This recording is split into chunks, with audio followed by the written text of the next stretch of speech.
Hello tout le monde, je suis Edouard Bonamour et vous écoutez le podcast de Perds pas ma page, un podcast qui vous fait découvrir la bibliothèque idéale des artistes que vous connaissez ou que vous allez découvrir. Avant de commencer, n'oubliez pas de noter ou de commenter le podcast sur votre application favorite, ça vous prend quelques secondes et c'est un coup de pouce énorme pour moi. Cette semaine, je reçois l'auteur, compositeur et interprète Eut, qui s'écrit O-E-T-E. Il a 23 ans et est d'ores et déjà présenté comme le nouveau roi de la chanson française. En seulement quelques titres, Eut a réussi à imposer son style avec une voix éraillée et des sons percutants qui emportent tout sur leur passage. Des chansons graves mais qui donnent envie de danser dans un élan salutaire, comme si la musique pouvait tout sauver. Eut est au début d'une carrière prometteuse et cette année, il va se produire sur la scène des Inouïs du Festival du Printemps de Bourges et c'est un très bon signe en général puisque des noms comme Christine and the Queens ou encore Fishback, Silly Boy Blue ou même Eddie de Pretto sont passés par là. Perds pas ma page, épisode 25, c'est parti.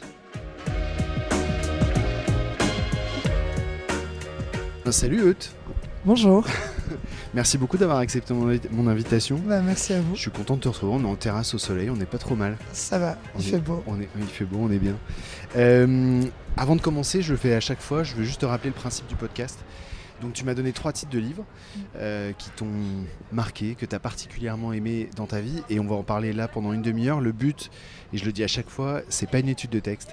Je veux juste savoir pourquoi ces livres t'ont marqué, comment tu les as découverts, qu'est-ce qui t'ont fait ressentir et surtout que tu me donnes et tu nous donnes envie de les lire. C'est ça le plus important.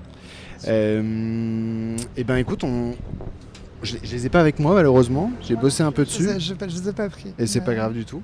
Tu veux commencer par lequel ? On a Retour à Reims, Pour tout l'or des mots ou La vie devant soi d'Émile Ajar. Je pense qu'on peut commencer par Retour à Reims. Retour à Reims. Comme début, ouais. Après la mort de son père, Didier Héribon, l'auteur de Retour à Reims, retrouve son milieu d'origine, un milieu populaire qu'il avait délaissé depuis plusieurs années. Et ce retour à Reims, c'est l'occasion pour lui de se plonger dans son passé et de réfléchir au monde dans lequel il a grandi. Le système scolaire, la lutte des classes, la sexualité, la politique. Son livre est une étude sociologique passionnante. Retour à Reims est disponible aux éditions Flammarion. Tu l'as découvert comment, ce livre ? Comment je l'ai découvert ? Eh bien, c'est mon manager qui m'a prêté, qui m'a fait une petite sélection de livres, dont celui-ci. Et je l'ai trouvé... je me suis pas mal reconnue, en fait, ça a fait beaucoup écho à mon parcours. Du coup, j'avais envie d'en parler. Alors du coup, Retour à Reims... Pour ceux qui l'ont pas lu, c'est un roman, c'est presque un essai autobiographique en fait. C'est presque un essai mi-sociologique, autobiographique, ouais, on peut dire sociologique, par Didier Héribon du coup, qui est sociologue. Et qui retourne chez lui après la mort de son père. Voilà. Qui retourne un peu là où il a grandi et lui a parcouru beaucoup de chemins, etc. Et il analyse un petit peu là d'où il vient, son milieu social. Oui, sur 3 générations, du coup, il analyse son parcours, là d'où il vient et comment, justement, il en est venu à faire ce transfuge de classe. Pourquoi ça t'a parlé à toi ? Parce que je viens de la Picardie profonde, d'un petit village de 250 habitants qui s'appelle Mollard. Et j'ai vécu, j'ai grandi dans une famille similaire justement à ce qu'on peut retrouver dans ce livre, c'est-à-dire une classe moyennement pauvre, on peut dire, des grands-parents ouvriers, des grands-parents qui eux sont justement beaucoup plus... je pense à ma grand-mère qui chante l'Internationale à chaque repas de famille, ancré dans quelque chose de beaucoup plus communiste. Et puis, en tout cas, avec des valeurs qu'on retrouve vachement dans les années 68, notamment, donc très sociales, et ça me parlait énormément. Et puis, ce regard juste après la génération en dessous avec mes parents qui, eux, ont plutôt renversé l'affaire et sont venus avec cette montée du FN. C'était hyper intéressant, même juste au niveau du point de vue politique. Exactement, puis, exactement ce qui se passe dans Retour à Reims, en fait, c'est vraiment ça. Quoi. Vraiment, ouais. vraiment. Et ce qui se passe encore actuellement en 2022, justement, avec les élections présidentielles. Et puis, ce désert aussi culturel total, en fait. C'était ça, surtout. Je viens d'un désert culturel, grandir au milieu des champs, donc là où contradictoire, il y a de la culture, en réalité, il y a la culture du chant, mais il n'y a pas la culture au sens culturel comme moi je l'entends et j'en ai besoin en tout cas. Et du coup, c'était intéressant aussi d'aller chercher ça, quoi. Ça a été difficile pour toi justement d'assumer le fait que de vouloir faire de la chanson, de vouloir faire de la musique? Ouais, surtout la musique, parce que c'était quelque chose de très inatteignable dans mes représentations. J'ai commencé du coup avec le théâtre, et puis après j'ai fait de la danse, et puis après j'ai fait du cirque, puisque c'était des choses qui appartenaient quand même au milieu du spectacle vivant, mais qui pour moi me paraissaient plus accessibles, quoi. Ouais. Donc j'ai commencé par tout ça pendant mon parcours, mon enfance. J'allais à l'école de théâtre dans le village juste à côté. Et puis après, la musique est venue quand même, quoi. On y est allé. Tu savais que l'objectif c'était un peu la ouais, musique? Bien sûr, bien sûr. Je me rappelais, je faisais des spectacles le dimanche avec mes cousines devant mes parents. C'était la musique qui m'habitait totalement, quoi. Je chantais, pas très bien d'ailleurs, mais je chantais. Ouais. Et justement, si tu fais comme Didier Ribon, quand tu retournes chez toi aujourd'hui, comment ta famille vit ce que tu es en train de vivre toi là, parce que ça commence. Il se passe beaucoup de choses là pour toi en ce moment. Il se passe pas mal de choses, ouais. Il y a une certaine fracture, je dirais. Je ressens en tout cas une certaine fracture entre moi, comment je vis et comment je me sens aujourd'hui, et quand je reviens à la base, souvent j'ai une chanson de Corneille qui revient en tête, qui s'appelle Parce qu'on vient de loin. Ouais. Elle fonctionne cette chanson, on l'aimait bien cette chanson. Mais elle fonctionne, moi je sais pas, elle doit être de 2006, mais elle me fait toujours sourire en tout cas. Mais d'un côté, oui, à l'image d'un autre auteur qui est Édouard Louis, en fait, je vois justement aussi, par exemple, ma mère qui peut essayer qui sort en fait de ces chantiers battus et qui elle aussi va se retrouver de l'assistante sociale à déléguée nationale de son, comment on appelle ça, syndicat. Ouais, c'est ça. Ouais. Déléguée nationale de son syndicat dans son asso. Donc, je pense que ça peut aussi leur apporter une certaine lumière et se dire que des choses sont possibles, juste faut s'en donner les moyens de le faire, quoi. Et c'est assez beau de voir justement le parcours que peut prendre ma mère aujourd'hui là-dedans, ça me fait plaisir, quoi. C'est génial, mais c'est hyper beau.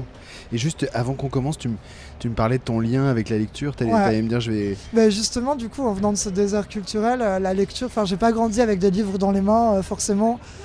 Il y avait un truc un peu plus simple qui s'appelle la télévision, surtout que moi je suis un peu de la génération téléphone, donc je crois que j'ai dû me retrouver à 13 ans avec un téléphone dans les mains, ce qui en soi est assez tard aujourd'hui, je pense, mais qui pour moi me paraît hyper jeune en fait. Et du coup j'ai pas eu cette culture du livre à lire énormément et à beaucoup aller rechercher. Pour moi c'est pas un objet qui est accessible en fait. Pour moi ça peut être un objet qui a été accessible. Ça l'est devenu par des professeurs que j'ai pu rencontrer, tout ça, mais c'est encore un objet que j'apprends aujourd'hui à apprivoiser, quoi. Ok, mais qui t'apporte des trucs... Qui m'apporte énormément, ouais, et que j'aime me plonger. Et il est libérateur, hein. Quand je prends le métro, je suis bien content d'avoir un livre pour pouvoir m'enfermer dans une bulle. Ou d'écouter un podcast ou quelque chose pour pouvoir justement fuir cette espèce d'oppression souterraine, là. C'est clair, ça permet de s'isoler un peu, ça fait tellement du bien. Exactement. J'aimerais bien qu'on écoute un titre... j'aimerais bien qu'on écoute Défense. Ouais. Est-ce que tu peux m'en parler un peu de cette chanson? Comment elle t'est venue? C'est une chanson qui est venue pendant le confinement. Moi, généralement, quand j'écris mes textes, je ne parle pas d'un sujet précis. J'ai une mélodie qui vient de 3 mots et puis après, le texte s'écrit et à la fin, je dis « Ah, ok, j'ai voulu dire ça ». Mais je me dis pas « Ok, je vais faire une chanson en parlant de ça ». Parce que je trouve que... j'essaie de garder une part de vérité au maximum dans ce que je fais, et je trouve que la vérité elle vient comme ça aussi avec de l'instinct. Ouais. Défense, c'est une chanson qui parle du coup avec du recul et 6 mois de recul qui peut parler de plein de choses, mais j'ai envie de la centrer sur la dissociation identitaire puisque j'ai pu me sentir à un moment je pense dissociatif et je suis entouré d'amis qui le sont et j'avais envie que ça ait cette importance là. La dissociation, c'est juste le fait de parfois être trop dans son esprit, dans sa tête et de plus être totalement le maître de son corps et d'être une autre personne, entre guillemets, pas une double personnalité, mais en quelque sorte quand même, quoi. Et tu veux dire du coup de casser les codes de l'identité comme on le vit un peu dans notre société aujourd'hui, un truc... C'était vraiment plus, en fait, là, pour le coup, Défense, c'était plus pour moi un exutoire où grâce à ces mains qui se tendent, grâce à cet entourage que j'arrive à fuir quand même un peu cette oppression qui est dans ma tête un peu omniprésente avec cette anxiété. Et c'était vraiment cette libération-là, quoi. Et ben on écoute Défense. Allons-y. Sur le dos j'écris mon départ. Lumière éclaircie, c'est déjà la nuit. La foule qui rentre il est tard. Je n'avais pas prévu qu'on était samedi. On m'a pris la main, t'en pris la manche. Que j'ai le décor qui tombe autour de moi. J'ai plus le temps, j'ai plus les danses. Je me défends en transe, cadence. Il est tard, dis-moi que c'est juste une illusion. Juste une illusion.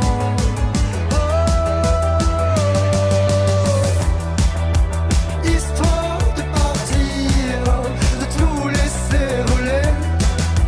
Masquer mon habit en chemin déserté. Histoire de partir, de tout laisser voler. M'en aller dans la vraie, m'en aller danser. M'en aller danser.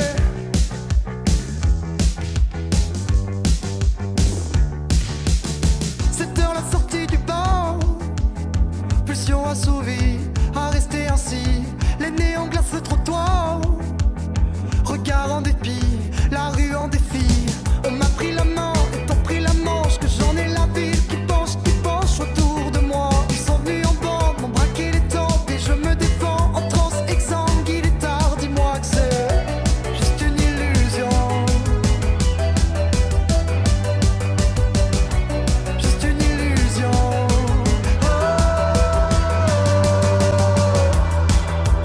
Histoire de partir, de tout laisser voler. Masquer mon habit en chemin déserté. Histoire de partir, de tout laisser voler. M'en aller dans la vraie, m'en aller danser.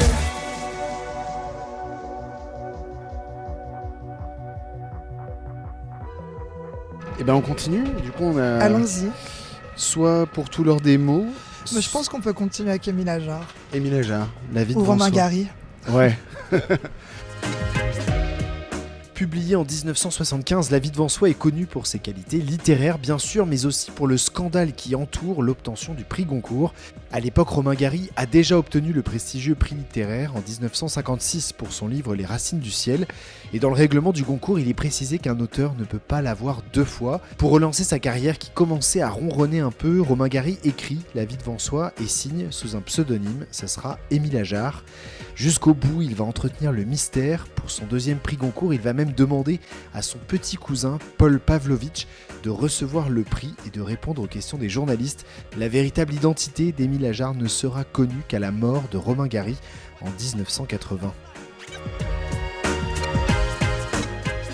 Ouais, j'aime bien cette audace j'aimais bien cette audace, j'aime bien ces monstres en fait, un peu comme on peut le voir chez Béatrice Dalle ou chez ses gueules. Moi j'appelle ça des gueules parce que je les trouve intéressants et que ça laisse passer la lumière, quoi. Ouais. C'est quand c'est fêlé que ça laisse passer la lumière. Et pour moi, Ajar laisse passer la lumière. Et pourquoi La vie devant soi alors? Qu'est-ce qui t'a marqué? Et ben, La vie devant soi, parce que c'est l'histoire d'une ancienne prostituée qui a connu Auschwitz et qui recueille justement des enfants de prostituées chez elle, qu'elle élève pour leur éviter les ennuis des MAC et des proxénètes qui peuvent être présents. Et du coup, j'étais éducateur spécialisé avant de faire de la musique, donc le social. Donc ça m'a énormément parlé, ce livre, quoi. La protection de l'enfance, l'accompagnement justement de ces ados. C'était une voie que tu voulais prendre à la base ou c'était... Je sais pas si... Je sais que je l'ai prise à un moment de ma vie. Tous mes amis allaient faire EduxP et on m'a dit tu veux faire quoi? Je dis je veux faire EduxP. Ouais.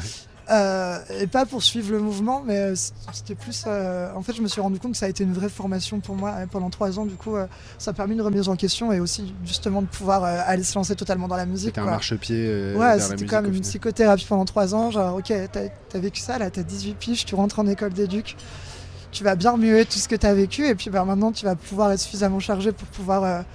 et armé pour pouvoir te lancer, quoi. Ouais. Et puis c'était accompagner justement toutes ces populations, être auprès des autres, apprendre auprès des autres, en fait, c'est ça qui est hyper riche, quoi. Ouais. Et donc ce livre un peu t'a rappelé tout ça aussi? Ouais, ça m'a vachement évoqué toute cette période. Et puis son écriture, moi j'adore Romain Gary, parce que ça se lit hyper facilement. Pour moi qui n'ai pas eu la culture des livres, c'est hyper accessible comme livre, du coup. C'est toujours des personnages haut en couleur. Haut en couleur, ouais, un truc de dingue qui sont hyper vivants, quoi. C'est ça. Et puis hyper attachant aussi. Enfin, moi, à la fin du livre, cette Rosa, j'avais envie de la pousser avec l'enfant pour lui faire monter ses 6 étages et qu'elle arrive en haut de chez elle, quoi. C'est clair. Donc non, c'est hyper prenant, quoi. On écoute un deuxième titre. On va écouter La tête pleine. Ouais. Pareil, je veux bien que tu me racontes un peu comment il t'est venu ce morceau. Mais La tête pleine, pour moi, c'était un peu cette urgence d'amour dont on avait besoin. Je l'ai écrite aussi pendant le Covid. Je crois que j'ai commencé à écrire beaucoup de chansons pendant le Covid, en fait. Très productif. Une belle source d'inspiration. Voilà. Non, mais cet enfermement, ça a créé plein de choses. Mais du coup, La tête pleine, c'est cette génération un peu 2.0 qui est là... qui est à la fois extrêmement seul, mais à la fois a extrêmement besoin d'amour, et on est connecté, mais que par nos téléphones et plus réellement par des connexions humaines. Et ça parle de ça, tu m'as pas encore quitté, que je sais déjà que je vais avoir besoin de toi après, quoi. Ouais. Donc je veux pas que tu partes. C'est ça. Juste un truc qui m'intéresse aussi, c'est comment tu vis ce qui se passe en ce moment pour toi, parce que tu vois, c'est le deuxième titre où tu me dis je l'ai écrit pendant le confinement, où c'est une période où on a été hyper seul, enfin en tout cas très isolé, etc. Toi, 2 ans plus tard, là, ça explose un peu, il y a quelque chose qui se passe autour de toi. Comment tu vis tout ça, toi, du coup ? Je suis hyper anxieux et je suis j'ai un certain optimisme, mais quand il s'agit de moi-même, je suis assez pessimiste quand même. D'accord, tout va bien. Donc voilà, et du coup, non, en fait, je suis juste dans un processus et j'estime que la vie sert à ça, en fait, à évoluer. Et c'est toujours essayer de me comprendre davantage et d'évoluer davantage et de toujours aller chercher ces questions existentielles un peu plus loin et d'essayer d'y répondre. Parce que je crois que c'est le but de la vie au final. Et comment je le vis, du coup, j'essaye de pas trop me prendre la tête. Et non, je crois que je suis suffisamment angoissée par ma personne que, du coup, je prête pas trop attention, en fait, à ce qui peut se passer ou à l'ampleur que le projet peut prendre. Donc, tu vis ton truc un peu à fond pour toi, quoi. Je reste les pieds un peu, enfin je reste totalement chill par rapport à tout ça, quoi. Ok, cool. Allez, on écoute La tête pleine. Corps contre corps, encore lassé. L'hiver sans froid, l'hier en joie, mais que restera-t-il quand tout sera fébrile? Que restera-t-il de nous? Que restera-t-il? 2 âmes en péril. Que restera-t-il de nous? Car j'ai la tête pleine de toi. Faudrait que tu reviennes à moi. Car j'ai la tête pleine de toi. Faudrait que tu reviennes à moi.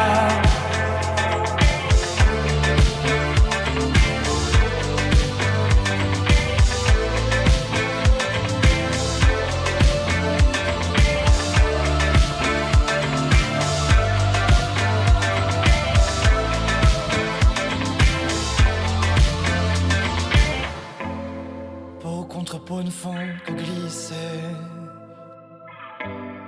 Peur à l'erreur de te blesser. Faute et défauts sont dévoilés,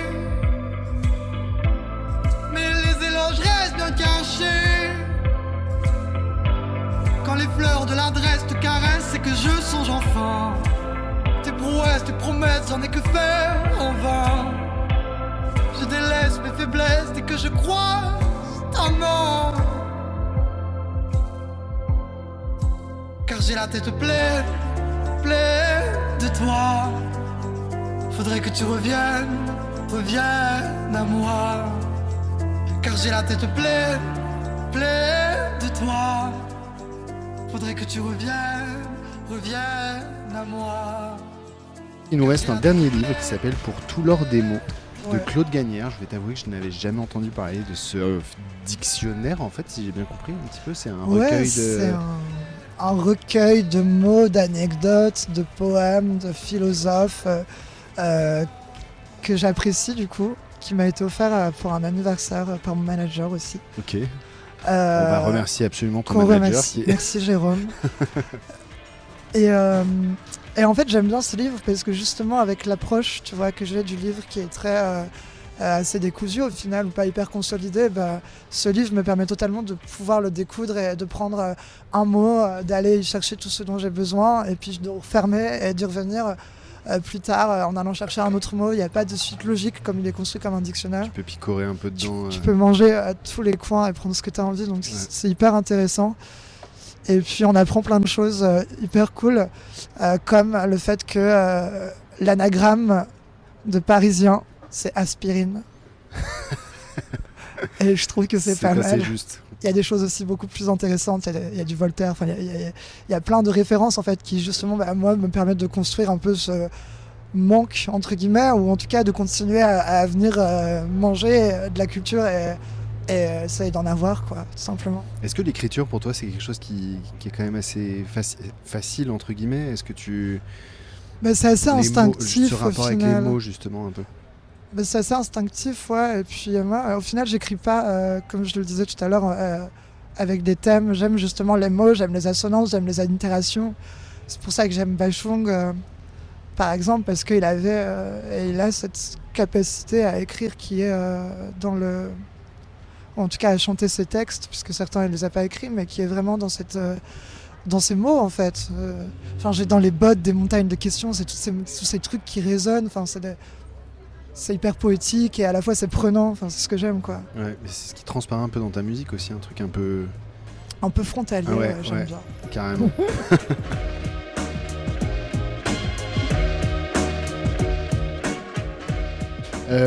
J'ai deux choses à te faire faire pour finir. Tu sais que Bernard Pivot avait une émission littéraire, évidemment, Apostrophe, dans laquelle il faisait un questionnaire pivot. Et j'aime bien cette idée. Alors je vais t'en faire un et tu réponds spontanément. Eudes, si tu étais un jour de la semaine. Vendredi, je pense. Ah ouais. Ouais. Et on me dit beaucoup vendredi. Mais c'est un jour un peu libérateur, tu vois. Genre c'est là. Ça y est, c'est fini. C'est le souffle, quoi. Le vendredi, c'est la respiration. Ton insulte favorite? Mon insulte favorite, va te foder, en italien. Si tu étais une ville. Ah, je crois que je serais Lyon. Ah ouais? Ouais. Pourquoi? Ou pas Je viens de là. Lyon. J'ai fait un an à Lyon et c'était hyper constructif en fait. Ok. J'aime bien, je trouve que c'est une ville à taille humaine, c'est lumineux, il y a de l'art, il y a de la... Enfin ouais, il y a de l'art, il y a de la culture, il y a de tout, socialement mixé, hyper intéressant. Je trouve que la construction de la ville est hyper bien faite, enfin j'aime vraiment y être quoi. C'est marrant, tu sais. Parce que Lyon a rarement une image très C'est accueillante. trop cool Lyon. Bah ouais, c'est cool Lyon, t'as raison. Un mot que tu détestes? Un mot que je déteste, la procrastination, mais je l'utilise un peu trop. Mais j'aime pas ce mot. Tu le Procrastiner, j'aime détestes pas parce ce que mot. t'es concerné? Parce que je le suis, ouais, je crois un peu. Du coup, je l'aime pas. Un mot que tu adores? Ésotérique. C'est beau. Un métier que tu aurais adoré faire? Steward. Ah ouais? Pourquoi? Juste Pour le avant costume ou pour le voyage? Non, mais parce que je trouve ça trop intéressant. En fait, j'ai une horreur, je crois, de la routine et du truc 35 heures semaine convenu socialement par l'État pour les gens. Voilà, c'est comme ça que vous devez vivre. Et c'est ce qu'on se trouve un peu en fait dans le côté artistique. T'as pas un quotidien qui est 35 heures par semaine. C'est clair, dans ouais. le steward, en fait, tu voyages, t'es là, tu passes 3 jours ici, tu voles. Enfin, je trouve ça hyper cool. Et puis en même Galère temps, du décalage horaire. ouais, mais il y a le contact, un peu de contact humain. Puis je sais pas, ça m'a toujours excité, je crois, de servir des jus de tomates avec du céleri. Je trouve ça cool. Et ta qualité préférée chez une personne? Chez une personne, pas chez toi. La lumière, la fêlure. Super. C'est pas une qualité. Mais... Si, c'est une qualité. Et pour terminer, j'ai toujours l'habitude d'offrir un livre à mon invité. Wow. Et aujourd'hui, je voulais t'offrir Betty de Tiffany McDaniel. Est-ce que tu l'as lu ? Eh bien non. Et ben voilà, c'est un roman que ton manager n'aura pas eu le temps de t'offrir et que Trop je bien. t'offre avant. Betty, juste pour te dire, c'est l'histoire d'une petite indienne qui est la 6e d'une famille de 8 enfants. En fait, c'est une petite métisse. Sa mère est blanche et son père est cherokee. Et elle s'installe dans une ville de l'Ohio et elle a 7 ans. Et en fait, elle est liée très fortement à son père qui lui inculque tous les rites, les mythes indiens. Et ce qui lui permet en gros de traverser toutes les épreuves de la vie parce qu'elle est confrontée à la pauvreté, parce qu'elle est confrontée au racisme, mais grâce à ce père qui va la porter, à sa famille, à toutes les fêlures un peu qui sont imposées à elle, quoi, et ben elle réussit à avancer et tout le roman est raconté de son point de vue à elle. C'est un livre qui est sorti il y a 2 ans, si je ne me trompe pas. Magnifique. Mais voilà, c'est une très belle histoire de famille et c'est un très très beau On va aller très beau manger livre. ça. Ouais. Merci beaucoup en tout cas. Merci beaucoup. Et puis à très bientôt. Il faut qu'on écoute ton EP. On va te voir sur scène plein de fois. On y va à fond. On y va. Merci encore.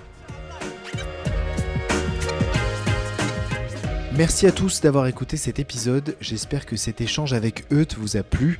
Je vous rappelle que Perds pas ma page est disponible tous les mardis sur toutes les plateformes. Alors n'oubliez pas de vous abonner pour ne louper aucun épisode et découvrir plein de nouveaux artistes. N'hésitez pas à m'écrire sur les comptes Instagram et Twitter de Perds pas ma page pour me donner vos impressions et vos suggestions de lecture ou d'invités. Je vous donne rendez-vous la semaine prochaine avec un nouvel invité. Et d'ici là, très bonne lecture.